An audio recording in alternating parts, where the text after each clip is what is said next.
True, nervous, very, very dreadfully nervous I had been and am. But why will you say that I am mad? The disease has sharpened my senses, not destroyed, not dulled them. Above all, was the sense of hearing acute. I heard all the things in the heaven and in the earth. I heard many things in hell. How then am I mad? Hearken and observe how healthily, how calmly I can tell you the whole story. It is impossible to say how first the idea entered my brain, but once conceived, it haunted me day and night. Object there was none, passion there was none. I loved the old man. He had never wronged me. He had never given me insult or his gold. I had no desire. I think it was his eye. Yes, it was this. He had the eye of a vulture, a pale blue eye with a film over it. Whenever it fell upon me, my blood ran cold. And so, by degrees, very gradually, I made up my mind to take the life of the old man, and thus rid myself of the eye forever. Now this is the point. You fancy me mad. Madmen know nothing, but you should have seen me. You should have seen how wisely I proceeded, with what caution, with what foresight, with what dissimulation I went to work. I was never kinder to the old man than during the whole week before I killed him. And every night, about midnight, I turned the latch on his door and opened it, also gently.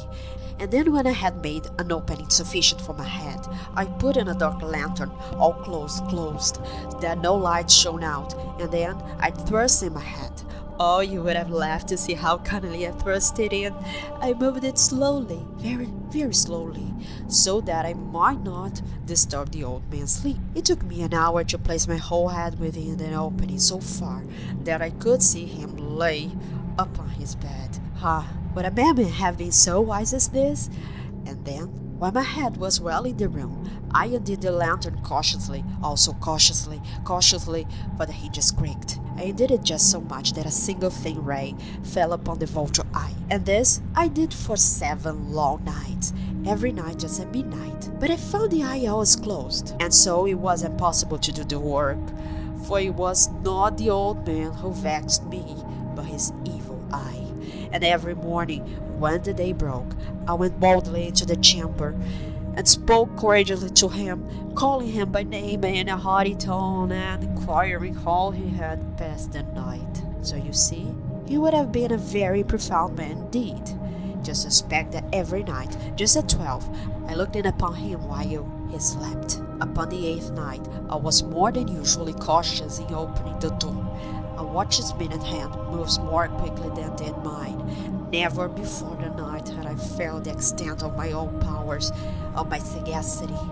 I could scarcely contain my feelings of triumph to think that there I was, opening the door, little by little, and he not even to dream of my secret deeds or thoughts. I fairly chuckled at the idea, and perhaps he heard me, for he moved on the bed suddenly, as if startled.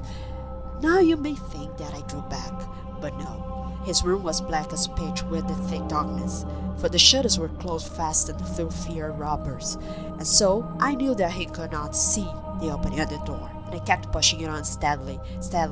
I had my head in, and was about to open the lantern, when my thumb slipped upon the tin fastening, and the old man sprang up in bed, crying out, "Who's there?"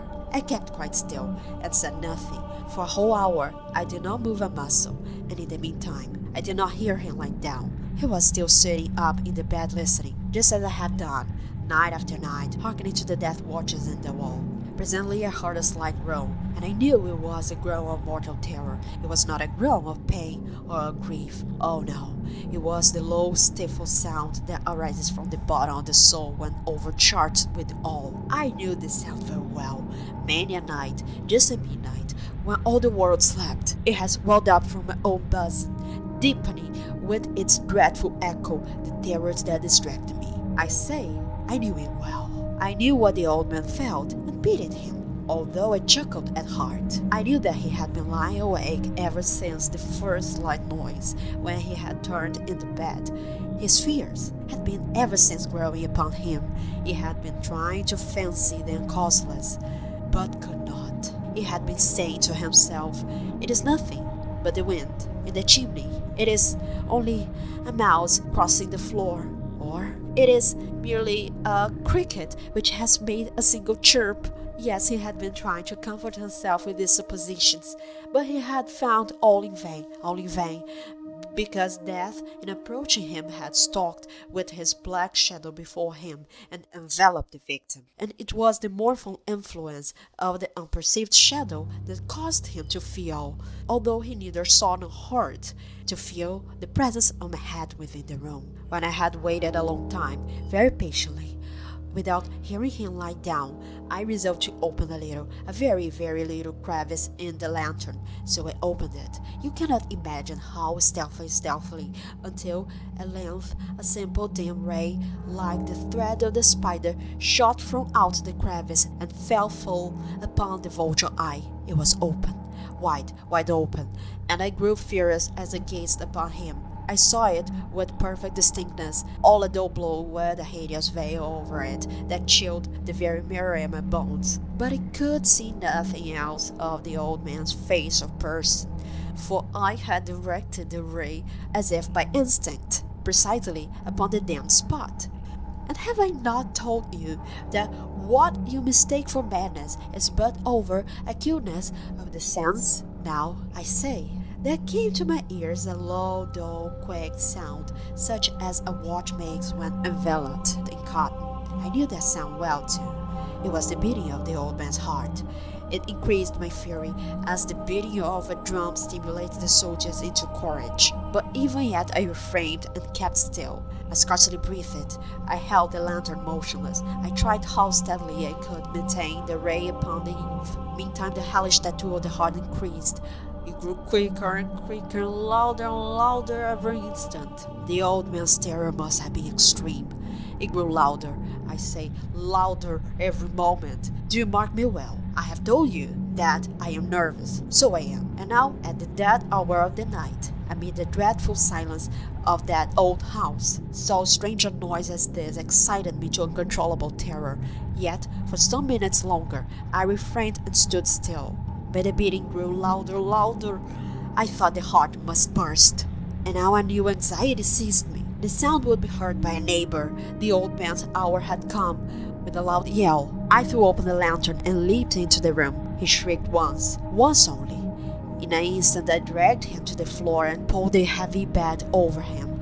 I then smiled gaily to find the deed so far done. But for many minutes the heart beat on with a muffled sound. This, however, did not vex me.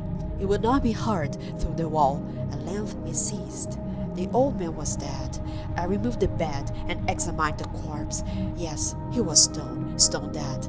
I placed my hand upon the heart and held it there many minutes. There was no pulsation. He was stone dead. His eye would trouble me no more. If you still think me mad, you will think so no longer.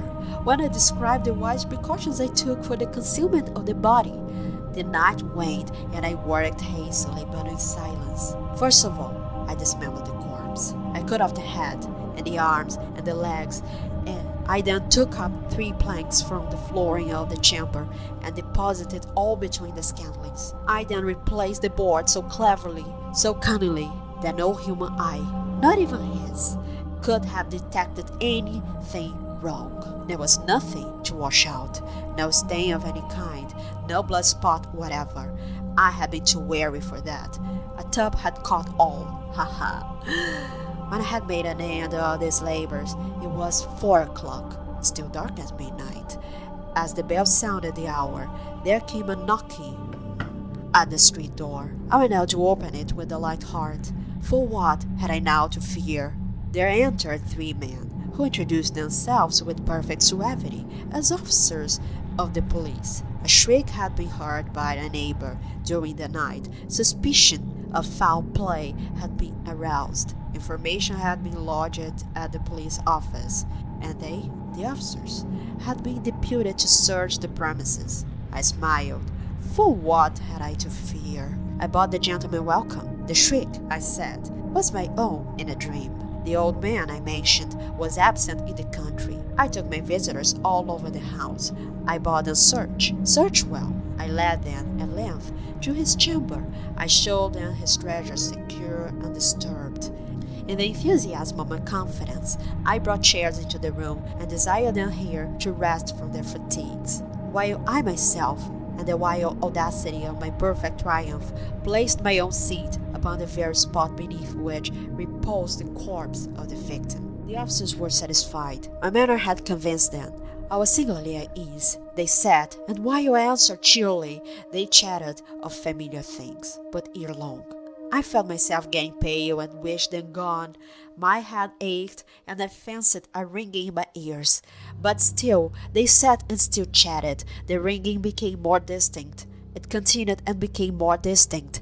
I talked more freely to get rid of the feelings, but it continued and gained definiteness, until at length I found that the noise was not within my ears. No doubt, I now grew very pale, but I talked more fluently and with a heightened voice. Yet the sound increased, and what could I do? It was a low, dull, quick sound, much such a sound as a watch makes when enveloped in cotton. I gasped for breath, and yet the officers heard it not. I talked more quickly, more vehemently, but the noise steadily increased. I arose and argued about trifles in a high key and with violent gesticulations, but the noise steadily increased. Why would they not be gone? I paced the floor to and fro with heavy strides, as if excited to fury by the observations of the man, but the noise steadily increased. Oh God, what could I do?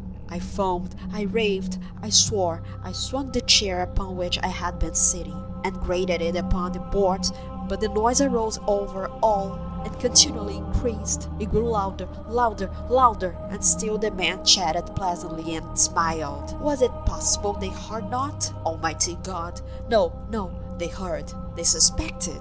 They knew. They were making a mockery of my horror. This I thought, and this I think. But anything was better than this agony. Anything was more tolerable than this derision.